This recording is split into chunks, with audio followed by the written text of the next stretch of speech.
you're from Hamilton, chances are you will recognise the face or the voice of Mark Bunting. He's not only a sitting city councillor, before that he had a long, illustrious career in media. If you live outside of Auckland, you might recognise him from Good Morning, selling pillows and other such peripheral items on some of their little internal ads that they had.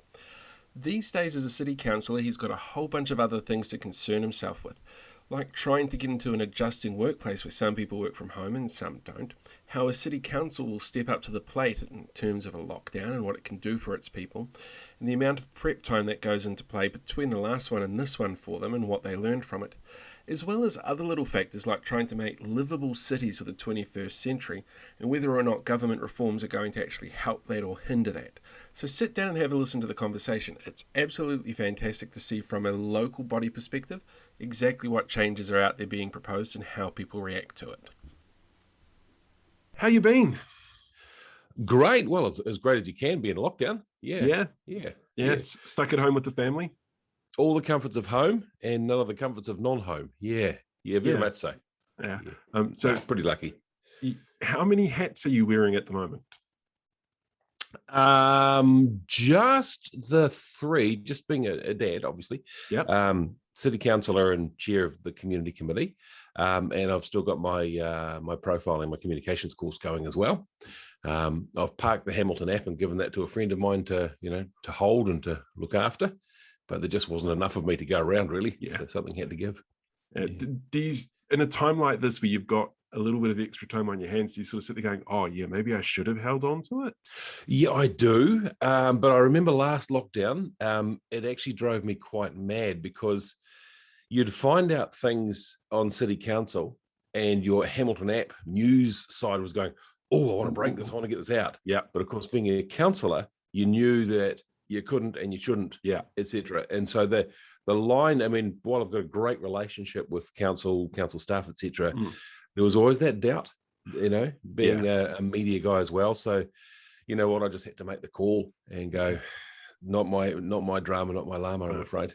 Fair enough. Yeah. With this situation that we're in now, with the lockdown situation, there was the news story that showed up about 1 o'clock, I think it was, on the Wednesday afternoon. It was blared all over the radio, active case, and we'll bring you more information later. My youngest son is working with the Ministry of Health at the moment. He's on the COVID vaccine helpline. So he flicked me a text about 2 minutes afterwards going, okay, so it's this guy in Devonport, 58-year-old tradie. There's like 13 places of interest. I'm like, okay. Hang on, how old are you?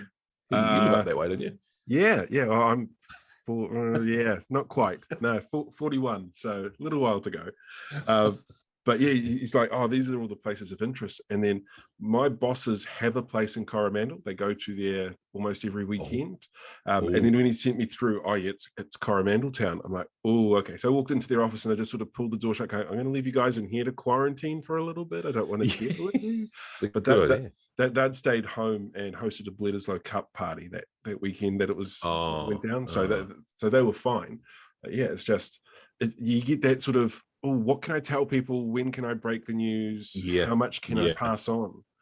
Like and there's a part of us that just wants people to know, and that's the thing.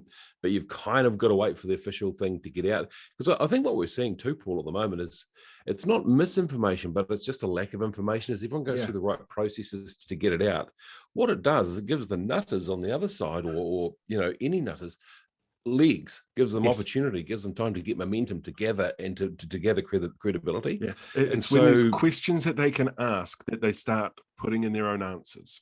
Yeah. It's that void of information. It's like that ridiculous name suppression law we've got at the moment, where you can say what a person's occupation is, what their age is, what their gender is, but you just can't say their name. Yeah. And I remember being in broadcasting, and there was a broadcaster of a similar age to mine who got done for something pretty nefarious, but they weren't allowed to say what it was. So everyone speculated, and it became worse. It was awful. So it's tough. Look, and no one's ever going to get it right, are they? Oh no. No, not at all. And sometimes you have to trust the process. There has to be a reason sometimes for getting this information out. And I was talking about this with Karen, my partner, just yesterday, thinking, we are the first generation of Kiwis, definitely, who have never had to actually do anything as a collective, truly. We've never had a war. In our generation, we've been so blessed. We've never had a war to be involved with. We've never had pestilence, famine, etc. as all of the generations before us have had. Yeah. And this COVID thing, I've put a frame up on mine, like I've got a healthy disrespect for authority, but I got my jab. Yeah. Because I thought I'm being asked to do something for my nation, for my community. And look, I don't know. I don't know what goes into that jab. Sometimes you just got to trust. Yeah. And to me, that's my call to make. I don't know what goes into a Big Mac. Well, that's it. And I was saying to someone else, you know what? I've probably actually drunk more toxins in one night than I put into my body in a jab. So it's look, I've just got to trust and hope that I'm doing the right thing. And I firmly believe I am by getting a jab, and but I don't begrudge anybody who fears it because they've followed a certain narrative either. And I just think, aren't we lucky to live in a country where by and large we can have a difference of opinion without being totally censored for it, and long may it last. Yeah, I totally agree. I haven't got mine yet because I sort of scheduled it as soon as I was eligible, and it's later this month that it's due. And I don't want to be one of these people who jump the queue and have somebody else miss out who could use it more. So, mate, can I tell you the story of how I got mine? I work with closely with Kesh. She's my deputy in council, and she's a wonderful, wonderful human being. Also a very busy human being, and she owns one of the pharmacies. And she rang me and said, "Do you want your jab?" I said, "Look, it's not my turn yet." She says, "I have to get rid of this stuff because they had a whole bunch of no-shows." Yeah. And so I arrived, and here in her pharmacy was myself, the guy from the next door shop, the guy from the pub down the road. She'd gone out and just hauled people in, so she didn't waste all this. That's really cool. Yeah, it was awesome, really actually. Cool. Yeah, it was good. So the teenager was all, if we could look at booking you in and getting it right. No, look, I will wait my turn. I have no problems getting the vaccine. I hate needles, but I have no problem getting it. But it's not my turn. Well, I give it to people who need it before I do. So and to a degree, and this is just my observation, I think New Zealand has actually been such a decent world citizen and said, look, we're okay. There are countries who need the vaccine before us. You go, you get it, and we'll wait in the line. But the trouble with that is, as I said earlier, it's given people who believe in other narrative time to gather momentum and build some credibility into their arguments, etc. And so getting the vaccine isn't as enthusiastically uptaken as it might be. Yeah, although those numbers have changed a lot in the last week. Oh, nothing like a good lockdown or a dose of Delta. That'll. What else are we going to do? Sit at home, or we go out, get the vaccine, or go to the supermarket? And even then, I don't think anyone's going to want to do that anytime soon. We're going to remember the time where the highlight of our life was going to the chemist to get a jab. Yeah, and that's actually kind of a scary outlook. It's a very scary outlook. I tell you what, though, here in Hamilton, it's been a different lockdown. I think people are a bit more grumpy. We haven't had that same beautiful community feel we had last time where we'd have driveway drinkies. I mean, granted, it's colder, but there just doesn't seem to be that happy, we're all in this together feel about it. And it feels, but having said that, I think we're also coping as a community. I remember last time as a council, we scrambled and it was brilliant. We put up $1 million and people applied for it, and we managed to feed people, and Claudelands got turned into a giant food bank, and this community was just so awe-inspiringly together. This time we haven't really had to as much, even though there are just as many cases. We're ready. And I think the government's got their act together. They have the systems to pump the food out, to pump the meals out. So there doesn't seem to be that all in it together feel, because people kind of have it a bit more in control this time. Yeah. So from a local body council perspective, how much planning went in between the first lockdown and this one to make sure that this one sort of happens? Like, was it look, it's going to happen again? We need to I believe that we were ready. I mean, we had our systems, obviously our technology ready. I mean, half the staff, when I say half, that was a pun, but a lot of the staff were so used to working at home after the first one, they stayed working at home. Yeah. And, we've made different plans for the building as a result. We don't necessarily need 9 floors for everybody to come into. So we've already started thinking, well, who else can we bring into this building? Could we rent some of it out, etc.? People are more used to moving away. But the other side of it is that our health and safety guys, they've got a template. It's brilliant. They really do care for their staff. It's quite inspiring. You should see some of the memos and stuff that goes out. They wheeled in David Latter within days, to do a webinar for staff. And yeah, sure, they'll get criticised for spending money on it, but I firmly believe the senior executive team really do care about. To me, that's money that you're spending now, so you don't spend it later on people who are burnt out or not coping or not being able to do the job. Yep, yeah, that's exactly right. And look, and the same goes for that. We had a tremendously crazy emotional day not so long ago, where every year, COVID accepted, Richard puts on a whole staff meeting, where everyone comes together and they get 2 or 3 motivational speakers, etc. And it cost them, I think, $12,000, and it worked out to be about $18 per employee to motivate them, talk about it, etc. But sadly, the night before, one of our most loved senior team, Luke, passed away. And so I was talking to Richard about it, and he said, it's like 2 alternative worlds crashing together. I have to try and motivate the staff on this day that's already been dragged through the papers. Now I have to tell them that one of their most loved team members passed away last night, and it was quite an incredible day, and it was just unbelievable. But events like that make our team, I think, work a lot more closely together. There's a lot more vulnerability being shown by the team, but there's also a lot of respect in there as well. So yeah, I think they're. Go on. I was going to say, have you found a smaller staff turnover in the last 12 months? Not so much. No, in fact, we're down on staff at the moment, which is putting a lot of pressure on the staff we've got. And it's just this environment in New Zealand at the moment. There's not people coming from overseas. The government has said, they put that wage freeze on, and so people are moving around a lot more within, there's a lot more headhunting going on. So no, actually it's real tough to keep staff. So I have absolutely no problem with us investing in staff to keep them happy and keep them there and keep them stimulated, And keeps them out of trouble. Well, yeah. Look, I don't think anyone wants to get into trouble. No. Look, you've met council staff. I haven't met a single council staff member who isn't, more intelligent than me for a start, but also very, very, very good at their job. They're passionate. They're really passionate about what they do, which is amazing to see. Oh, and looking at what they go through, I mean, my word. I mean, you might have seen a couple of Hamilton City Council Facebook posts recently. One, we're trying to lower a speed limit for a potential new intersection in Wairere Drive, and people are like, they're just how dare you delay my commute by 5 minutes? Well, I mean, and I think a lot of that is due to the credibility that was lost with innovating streets. And that's what frustrated me the most about that, is that it was such a great idea, but look, we got a lot wrong. I think everyone got a lot wrong. But as a result, I was furious about it because, me, I'm a very passionate cycle advocate, and that's going to involve some change.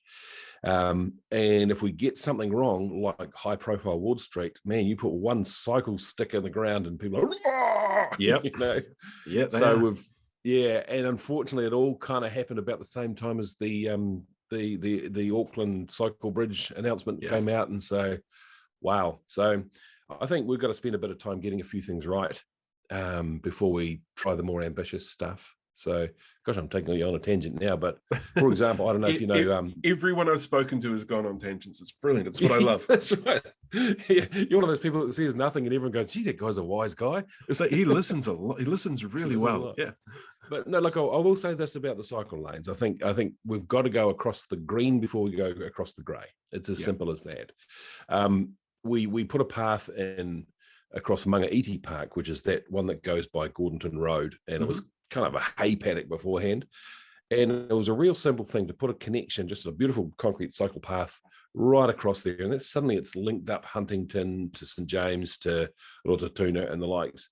And now we've got kids from Thomas Road who can bike to university, whereas they couldn't.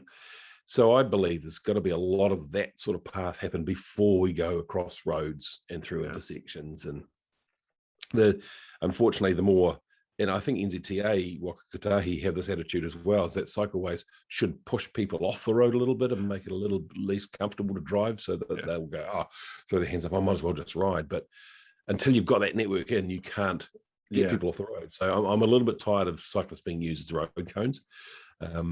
And so I think we've got a big network we can build without necessarily annoying people. Let's do that first, and away we go. So Hamilton's obviously a bit of a grid city, actually, when you look at it from above, square grids, but it's also an old city. So things like cycleways were obviously not something that was planned 150, 200 years ago.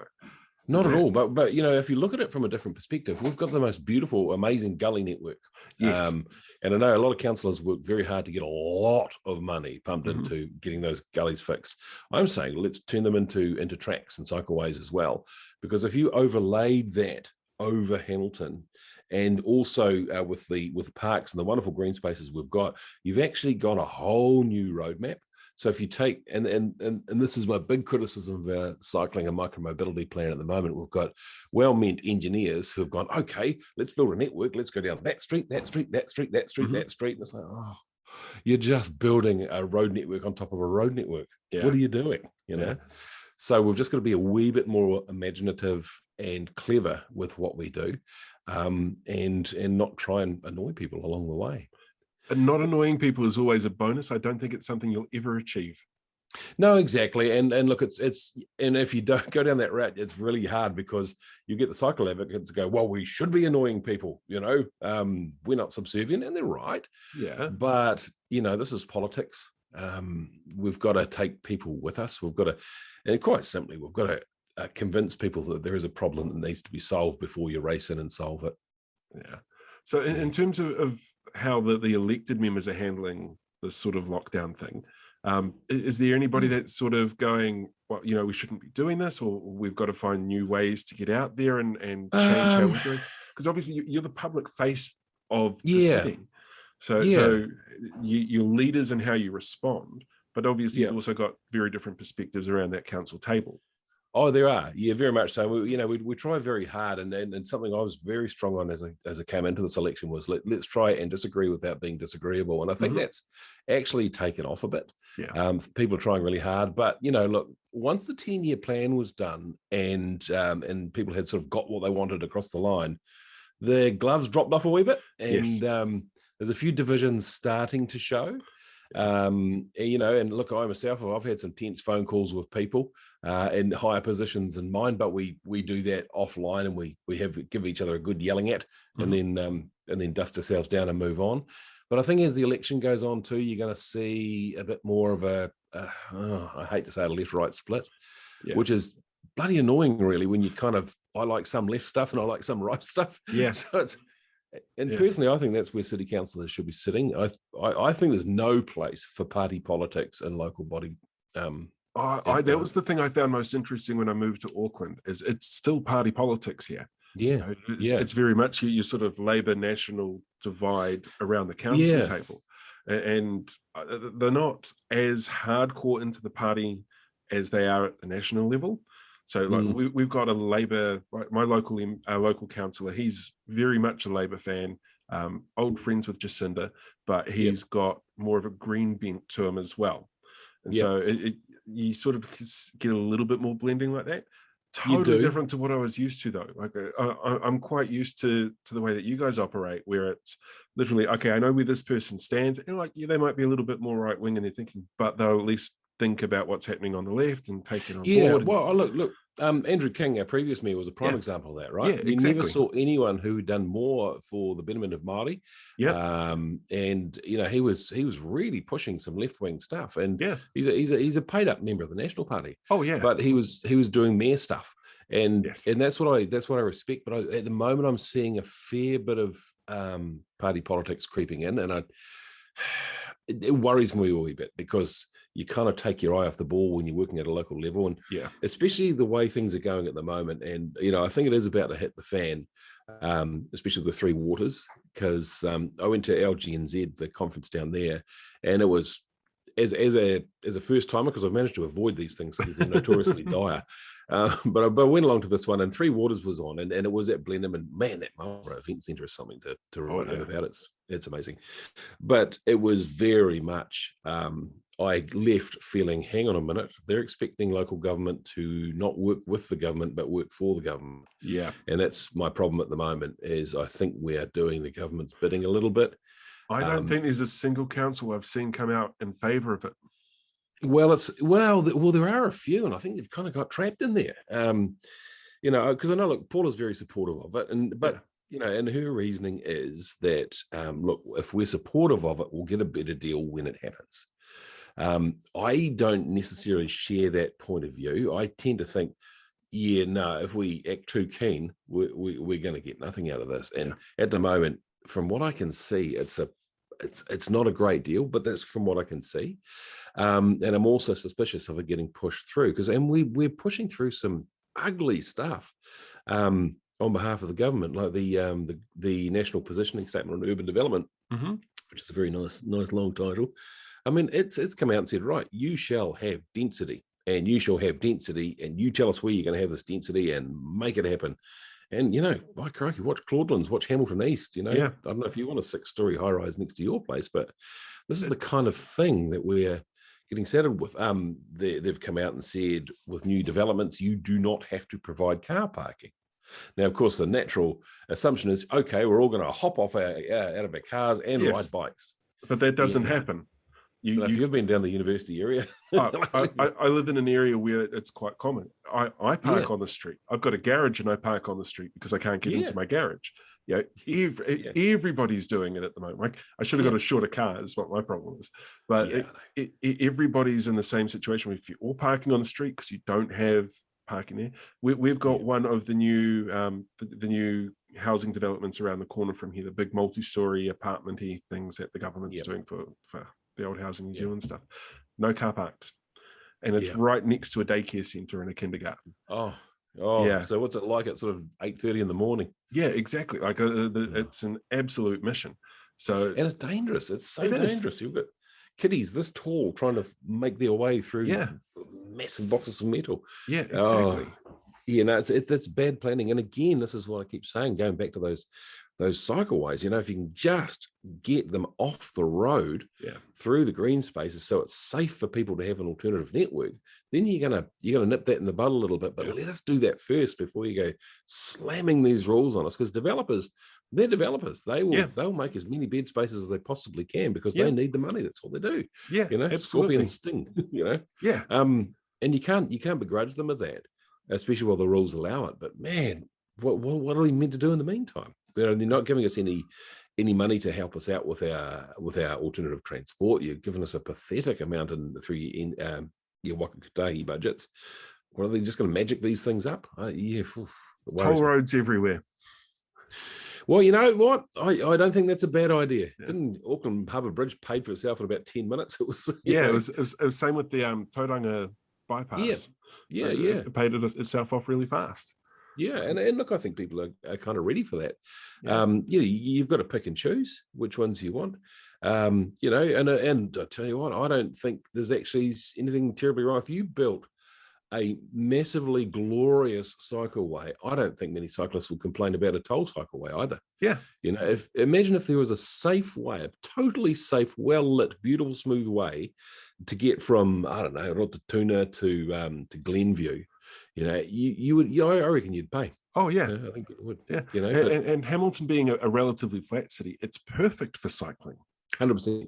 Yeah, 100%. But look, and it's really interesting. I mean, I think we are going through a very much a big government stage, and that's great. You know, and I often laugh with, you know, people who are very pro it because it's very environmentally friendly. It's, you know, the agenda is fine, right?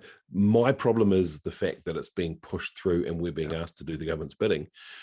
What's going to happen? Let's just say, let's use waters for example. We've been told, right, this is what it's going to be. Give us your assets. We'll give you a small bit of money. We can do it better by scale. And we'll go, yeah, okay, I get that in principle, but we have no control over it. Like, for example, they say councils will still own their part of, in our case, Entity B. Council's active role in this, from what I can see so far, is that there are 22 councils in Entity B. there is a panel, a 12-seat panel. Of that panel, 6 go to iwi, 6 go to some of those councils. Okay, so that's got to be voted on. Now that panel, you think, oh, okay, well, at least that panel's going to be running water. No. You'd think, well, at least that panel's going to appoint the people who run it. No. That panel's only job is to appoint the panel that appoints the panel that'll run the board. Oh, that's my it. God. But you own the assets. So, yeah. So, but, you know, look, I could be wrong. I mean, maybe there's more to it than that, but at the moment, that's what the model looks like, and it's coming at us like a train down a track. Yeah. It's, you know, it really is. Now, that's all well and good. Say we take and we haven't even done the review of local government yet. Say we take the government line and we do that, we drink the right Kool-Aid, and we get the right systems in place. Say the government changes. Yeah. So you have a right-wing government and all those rules are still in place and councils are there to do the government's bidding again. Suddenly those people who are so for it now won't be quite so for it then. So that's why I'm saying, look, I'm elected to represent the people of this community, not to represent the government. So in terms of your other business that you've got, your personal growth business, how have you been finding the people that you work with there coping with what's going on? Yeah, well, business has very much stopped because it's based on being in a room with a lot of people and presenting. And but what's really interesting is because I've rewritten my own course now, and all of my customers have come back and they're wanting to do it online, which is great, because, you know, what I do is I teach people to get on with each other. It's called the Friendly Project, if you like, and making people understand that, you know, because someone is communicating with them a certain way that you may not like, it's not necessarily about you. It might just be the way they're communicating. So the beautiful thing about the business I have is that, you know, if I was to come to your business, for example, and train you up, or your school or your community, whatever it is, and train you up on how to communicate with people, you're not actually my clients. My clients are the people you communicate with. And so they get a better deal because of what we've done together. So it's been kind of cool. And the other thing is too, within households, people are under a lot of stress. And so communication skills are absolutely, you know, vital. And it's more than just learning how to speak in a way that people want to listen. It's also listening in a way that people want to speak. So, yeah, I'm doing a lot more. I'm doing couple coaching now, which is quite fun, you know, getting people to understand their partner and those funny, crazy things they do. Couple coaching. Couple. I was going to say, is it something about cuttlefish I don't know? No, not a bad idea, though. I think you just come up with a name. Thanks. No, it's no couple coaching. It's so basically what will happen is that, you know, we all have someone we love dearly, but, you know, there is no one in the world who's not irritated by their partner from some time, you know, and understanding why their partner does that sort of thing. Like, for example, Karen, my partner, and I have exactly the opposite communication styles, but we've only had 3 fights in 15 years. And that's because we kind of understand where each other's coming from. So she's a real clean freak, really organized, and I'll be sitting there eating my dinner and all of a sudden she'll be cleaning the table around me. Now, I could be offended by that or go, just sit down, just relax a bit. She could be offended by my mess that I'm creating. But once we understand that's just the way we're wired and why they do that, it doesn't irritate us so much. We actually have a good old chortle about it, you know. I'll go along and, you know, one of these pictures behind me, I'll put on an angle just to see how long it takes you to notice, you know. And how often does that end up with a side eye or a...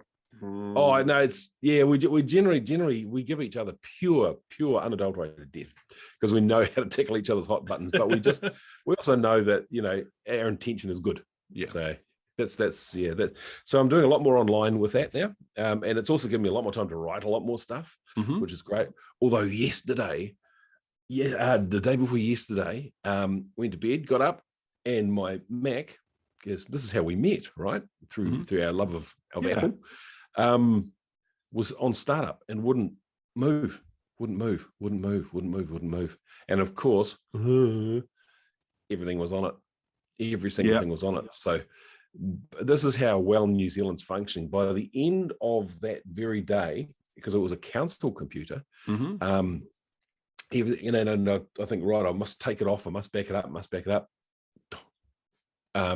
They've ordered me a new computer. I took it down to Millennium Technology down here to see if they could look up the hard drive. They couldn't get anything off it.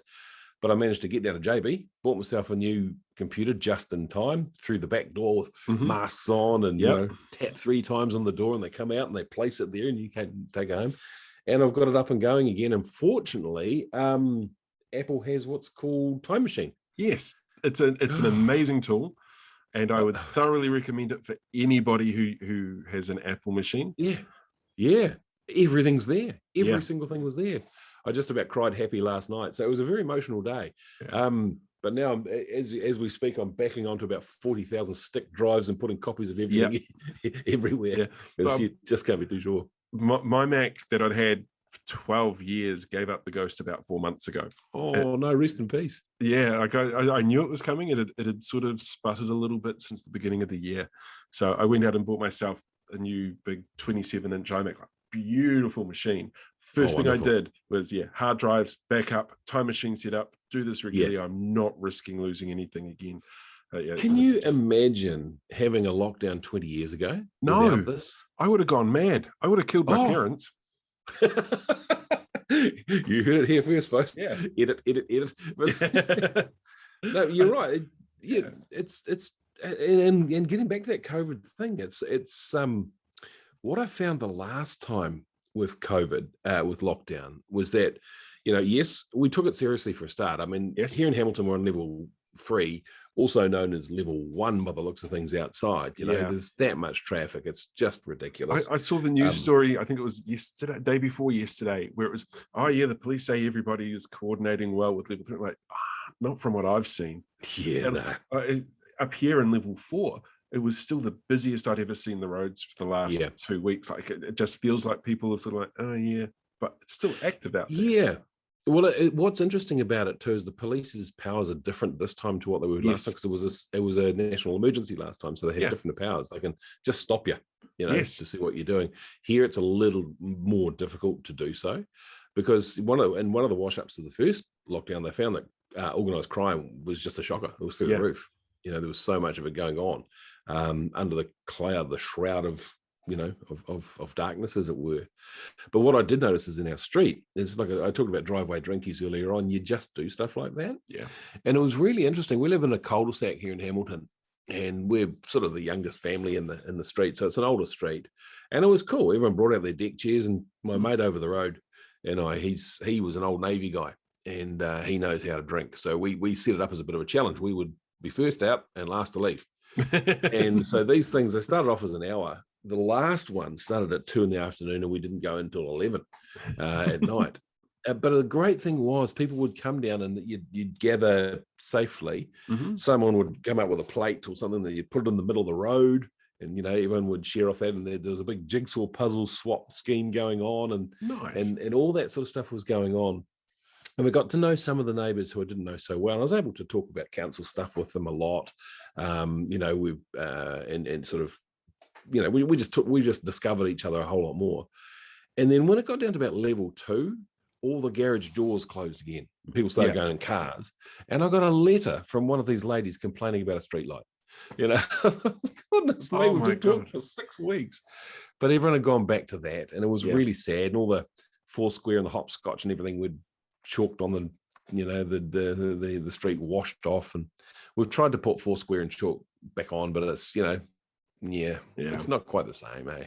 Wouldn't you love that community again? Yeah, it's something that feels like it's missing this time round.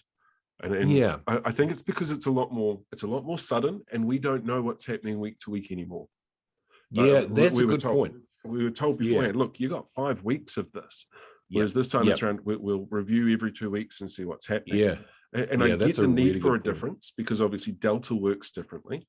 But I think it's throwing people. Like it's just... Yeah, well, it has. And again, there's been much more time between where people can get suspicious about it. People could say, Labour were down at the polls. Jacinda needs that publicity. That might be something for you guys more than us, because we've had 4 lockdowns in the last 12 months, 18 months. Yeah, good point. Whereas this is only your second one. Yeah. But I think for us up here, everyone's tired. Yeah, that's it. Lockdown fatigue, eh? Yeah. And you saw what happened, and I'm going to draw a reasonably long bow here, but at the end of COVID last time, Black Lives Matter was happening.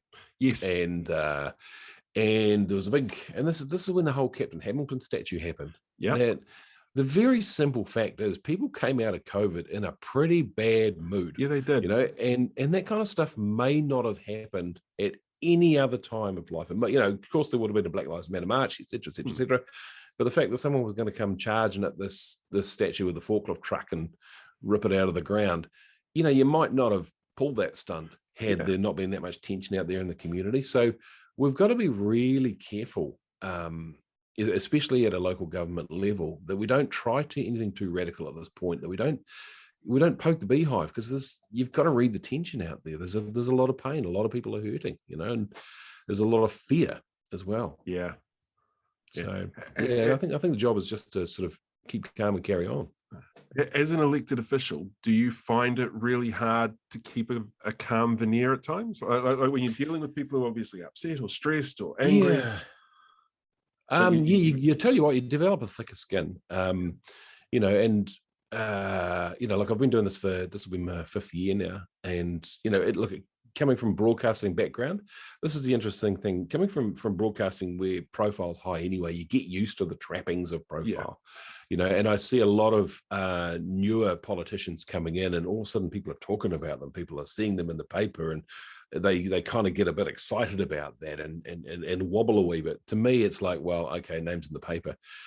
What the biggest thing for me was learning, and you know, and sometimes have been more public than others, is that people have different expectations of you. With that, you develop a certain amount of cynicism. Like if someone complains about you, you go, well, okay, that's only because you got half the story. Do I or do I not bite back? Whereas previously I would have tried to fix everything, and no, it's because of this. And then you start to realize that actually, you know what, people don't want you to prove them wrong. They just want to have a grizzle. And so you actually get a thick skin, and you think, okay, if it makes you feel better, have a punch, you know, have a go. But you know, if it goes too far, obviously I'll sit you on your haunches, you know.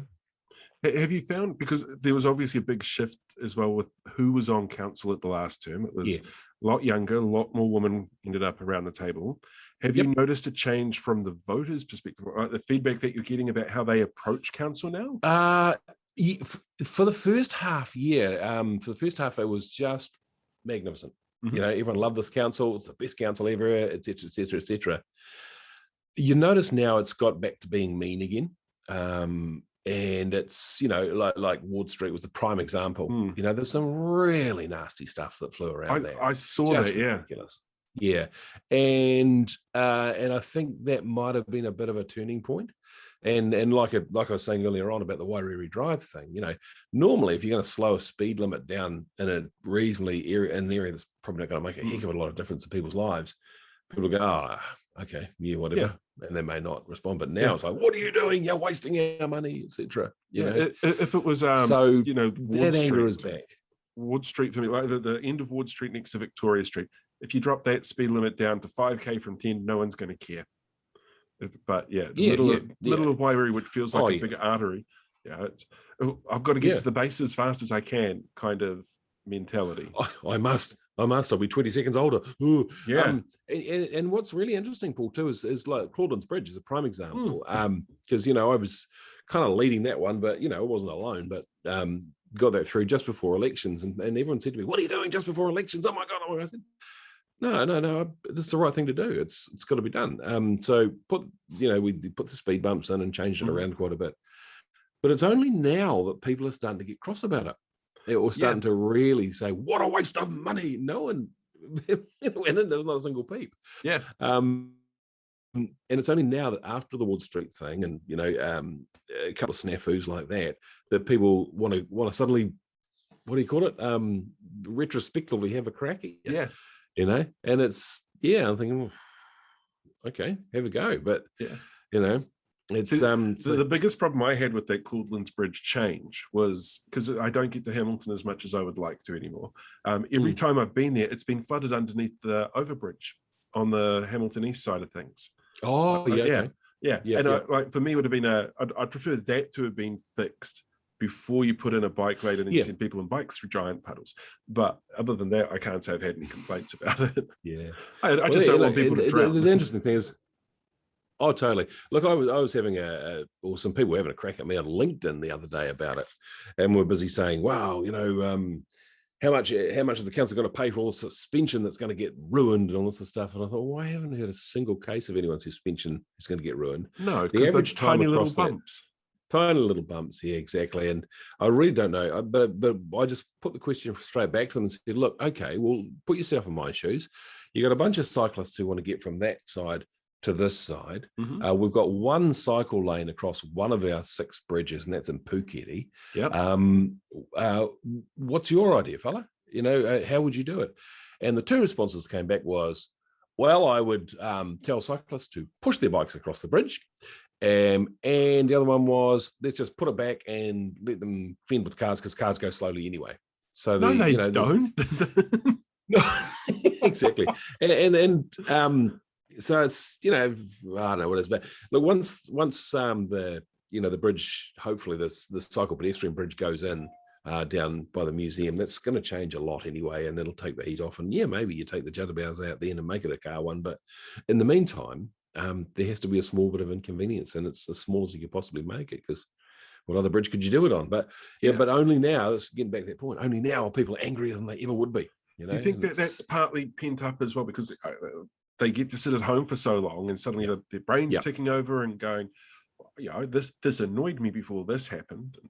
I can't get out there and complain about it now, because obviously I shouldn't be out there. But oh, totally. They they sit there in their Facebook silos, listening to what they want to listen to, and it just amplifies, and that's the way it goes. And again, that's why the joy I've got from my own business of trying to make people friendlier is it's so lovely. There's a nice juxtaposition there, eh? It's quite cool. You must see some amazing responses to that. I really, really do. And the best ones are, like, I'll never forget, at the South Waikato District Council, there was a fellow called Gordon Naidu, and Gordon, you won't mind me telling the story because he's on video telling the same story, but he said he had, I work with 4 different personality styles, like so many others do. Yeah. And there's some are more sensitive than others. So there's 2 that are quite sensitive and 2 that are quite rational, heady sort of ones, And he said, oh, look, you know what? My wife and I are both of these 2 rational kind of communicators, and we've got a very blue son, a son who's very emotional. And when you told me about your daughter and you told me about this sort of stuff, I went home and I looked at him differently. I just looked at him differently and figured that the problem wasn't him, it was me. It was the way I was looking at him. And naturally, my responses changed. And within 6 weeks, his life changed. That kind of stuff. That's really cool.